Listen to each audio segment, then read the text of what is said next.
ఆ రోజు నేను చెప్పింది గుర్తుందా కలెక్టర్ గారు? మేయరు కలెక్టరు పరస్పరం ఎదుర్కొంటే చివరికి విజయం ఈ నగరాధిపతి అయిన మేయర్కే లభిస్తుందని.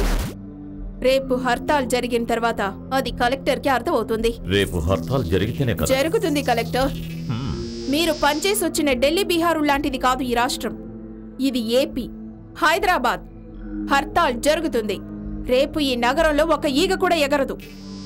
ఈగ కాదు, జనం తిరుగుతారు. నడి రోడ్డు మీద వాహనాలు తిరుగుతాయి.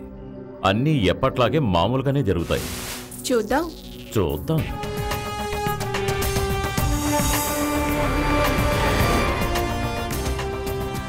హర్తాల్ పేరుతో అక్రమాలు చేయడమే వాళ్ల ప్లాన్ సార్. అలా అవన్నీ జరిగితే కలెక్టర్ని మార్చాల్సిన పరిస్థితి వస్తుంది. ఆ తర్వాత ముఖ్యమంత్రి గారు తలుచుకున్నా ఏమీ చేయలేకపోవచ్చు. తెలుసు, వాళ్ళ పాలిటిక్స్ నాకు తెలుసు. లేకపోతే నేను వెళ్ళిపోయిన తర్వాత లాఠీ చార్జ్ చేయాల్సిన అవసరం వాళ్ళకి లేదు కదా.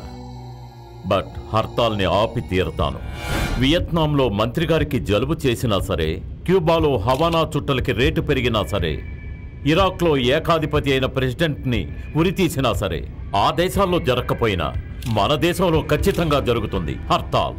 మీరు తెలుసుకోవాలి, గడిచిన సంవత్సరంలో మొత్తం 212 హర్తాళ్లు మన రాష్ట్రంలో అనుమతితోనూ అనుమతి లేకుండానూ జరిగాయి. 2020లో అమెరికాని మించిపోయి ప్రపంచంలోని అత్యంత సంపన్న రాజ్యం అవుతుందని ప్రపంచంలోని దేశాలన్నీ నమ్ముతున్న మన దేశం ఆ లక్ష్యంలో అతి వేగంగా దిగజారిపోతుంటే దానికి కారణమవుతున్నాయి ఇలాంటి అర్థం పర్థం లేని హర్తాళ్లు.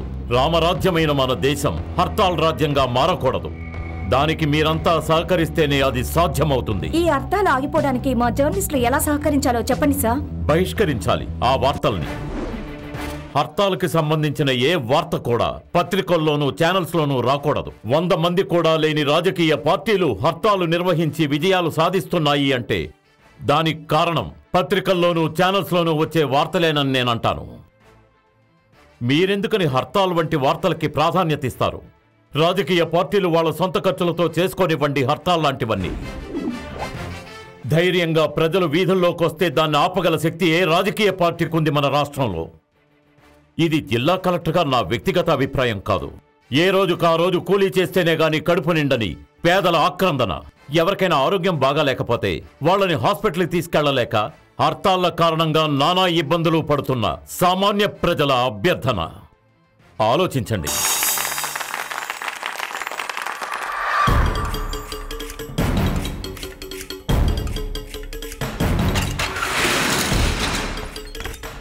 ఇప్పుడు మేయర్ గారికి అర్థమై ఉంటుంది నాతో ఢీకొంటే ఏమవుతుందోనని.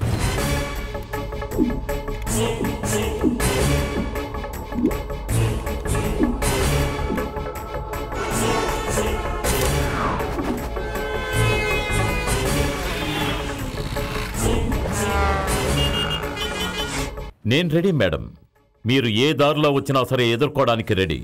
కానీ ఒక విషయం గుర్తుంచుకోండి, for every action there is a equal and opposite reaction. Physics lecturer అయిన మీకు ఇలాంటి విషయాలు ఎక్స్ప్లెయిన్ చేయాల్సిన అవసరం లేదనుకుంటాను. రేపటి నుంచే నేను మొదలు పెడతాను. యాక్షన్ కాదు, రియాక్షన్. Good luck.